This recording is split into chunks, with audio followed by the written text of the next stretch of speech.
Olá, paz do Senhor Jesus. Vamos para mais um vídeo aula do nosso Seminário Teológico do IBBC. Apostila 2, História da Igreja 1. Paramos na página 150 e prosseguimos na página 151, a origem da igreja em Jerusalém. A cidade de Jerusalém foi o palco do surgimento da igreja. Antes, porém, essa cidade havia sido o berço do judaísmo. Nela ficava localizado o templo, que era o centro da vida religiosa dos judeus. A origem da cidade santa remonta a cerca de 3.000 anos antes de Cristo. Ela foi a capital do Reino do Sul e foi destruída pelos romanos no ano 70 depois de Cristo, na ocasião da Guerra Judaico-Romana, que durou de 66 a 70 depois de Cristo. Alguns anos mais tarde, por volta de 132 depois de Cristo, de 132 a 135, a revolta comandada por Bar Kokhba levou mais uma vez à destruição da cidade. A fundação da igreja. O historiador Lucas registra nos primeiros capítulos de Atos a reunião dos primeiros crentes em Jerusalém para aguardarem a descida do Espírito Santo. 50 dias após a Páscoa, no dia do Pentecostes, foi ouvido o som como de um vento que encheu a casa onde o grupo de 120 pessoas estava reunidos e todos começaram a falar em línguas. Página 152. A igreja de Jerusalém foi o centro do cristianismo primitivo até o cerco da cidade no final da Guerra Judaico-Romana no ano 70, quando os membros da igreja foram forçados a fugir pela localização do outro lado do Jordão. Este acontecimento foi predito por Jesus em Mateus 24, do 15 ao 22. O crescimento da igreja. O que se vê no registro histórico de Atos é o crescimento rápido do cristianismo. As quase 3.000 pessoas voltaram para o seu lugar de origem, e essas 3.000 pessoas que foram as que se converteram na pregação de Pedro, na primeira pregação de Pedro, e deram origem à missão gentílica e ao surgimento de novas igrejas fora dos limites da Palestina.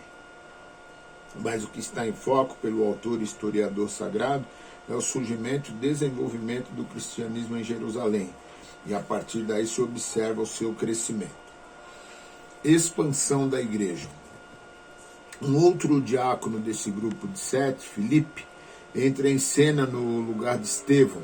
Fora de Jerusalém, a igreja começou a se expandir em regiões gentílicas, a começar por Samaria.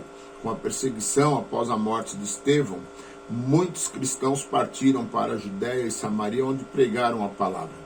Filipe foi para Samaria e começou a pregar para as multidões de pessoas. Com a receptividade do evangelho, como a receptividade do evangelho foi muito grande por parte dos samaritanos, a igreja em Jerusalém enviou Pedro e João a Samaria. Com a visita dos apóstolos, os samaritanos receberam o batismo com o Espírito Santo. Filipe continuou seu trabalho evangelístico em Samaria e chegou a pregar em algumas cidades dos filisteus, como Gaza e Azoto. No último parágrafo, em Antioquia, a igreja é fundada por leigos e se torna o centro missionário da igreja gentia. Por direção do Espírito Santo, essa igreja enviou Paulo e Barnabé numa viagem missionária à Ásia Menor. Essa foi a primeira das 3 viagens missionárias de Paulo. O mundo gentílico seria alcançado pelo apóstolo dos gentios e o cristianismo chegaria à Ásia Menor e em partes da Europa. Organização da igreja. A igreja foi fundada como organismo vivo em que seria habitado pelo Espírito Santo.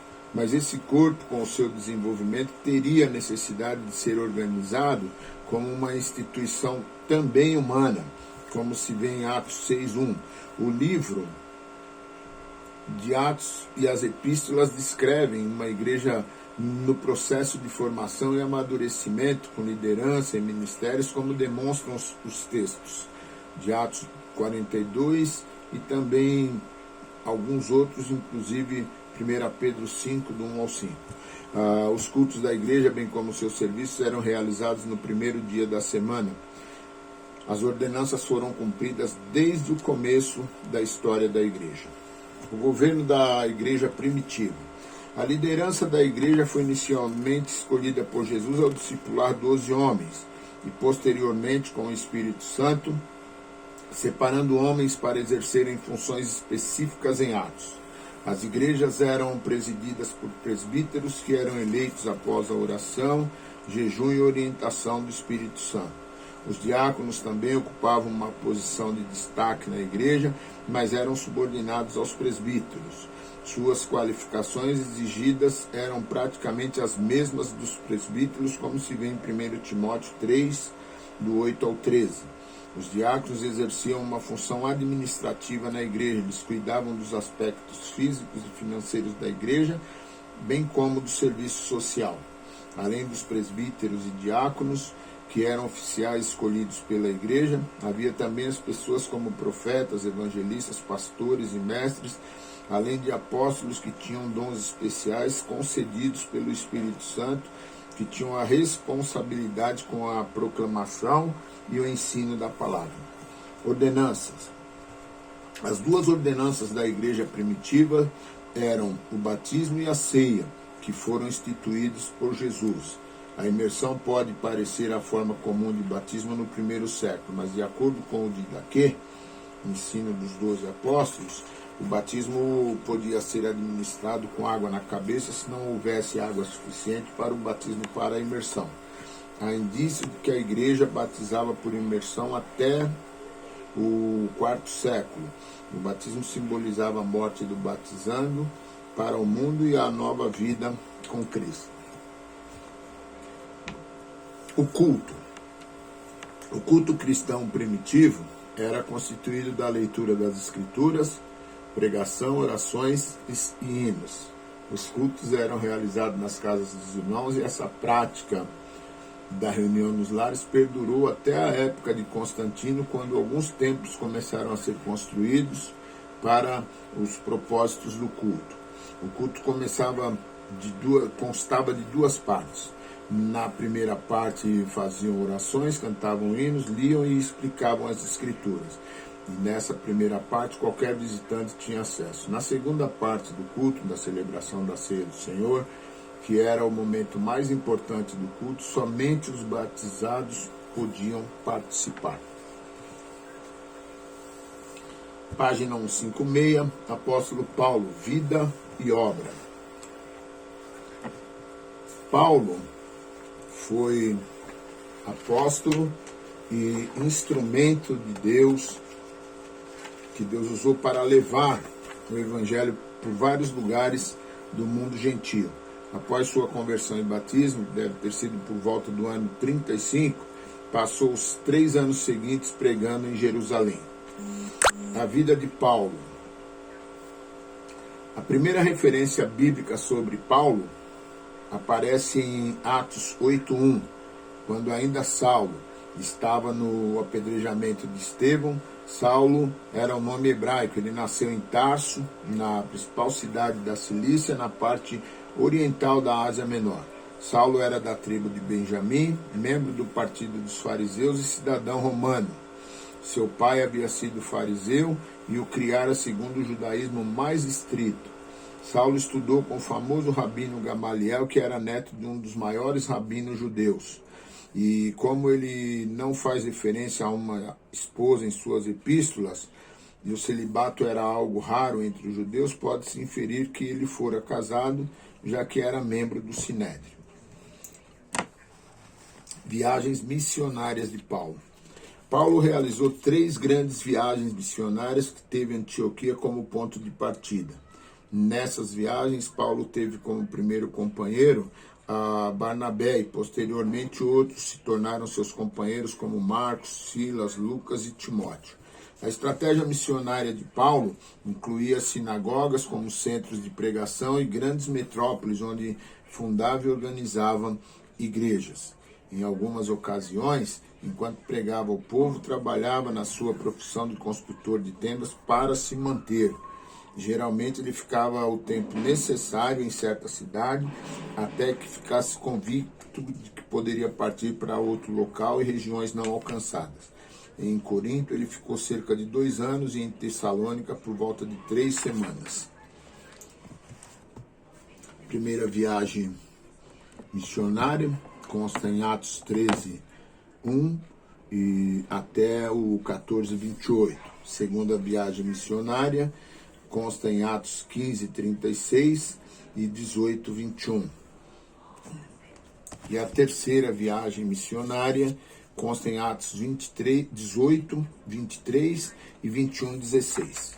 Essas as 3 viagens missionárias. A terceira viagem missionária teve duração de cerca de 3 anos, por volta de 55, 56.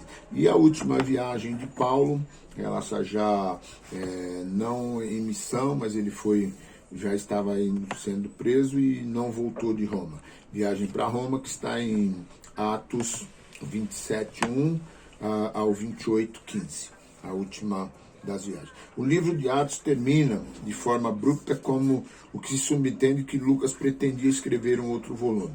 Por alguma razão desconhecida, Lucas não continua sua narrativa e não temos assim o que se sucedeu a Paulo depois dessa prisão em Roma. A demora de 2 anos para o julgamento de Paulo deve-se pelo menos a um ou mais fatores seguintes: a espera de seus acusadores da Palestina, a documentação das acusações preparadas por Festo contra Paulo fora destruída ou extraviada durante o naufrágio, a falta de tempo ou disponibilidade por parte do imperador Nero para julgar o caso de Paulo. Durante sua prisão, Paulo desfrutou de muita liberdade como prisioneiro, podendo inclusive receber visitas de amigos e de pessoas a quem ele pregava. Na prisão, ele escreveu as epístolas aos Efésios, aos Filipenses, aos Colossenses e a Filemon. A narrativa de Lucas em descrever a expansão do cristianismo segue a ordem de Jesus a partir de Jerusalém até os confins da terra. Ele traçou a marcha triunfal do Evangelho de Jerusalém a Roma. Quanto ao destino de Paulo, a partir das epístolas pastorais, se conclui que Paulo foi solto e fez mais algumas viagens, quando então escreve as epístolas de 1º e 2º Timóteo. A segunda epístola a Timóteo foi escrita durante sua segunda prisão. Não tem sido possível saber se Paulo chegou à Espanha, conforme sua intenção expressa em Romanos. Uma antiga tradição cristã afirma que Lucas continuou sendo um fiel auxiliador de Paulo até o martírio deste, o que deve ter ocorrido entre 64 e 67 depois de Cristo, quando foi decapitado, até a sua morte com a idade de 84 anos. Nós paramos então na página 160 e prosseguimos na página 162 no próximo vídeo.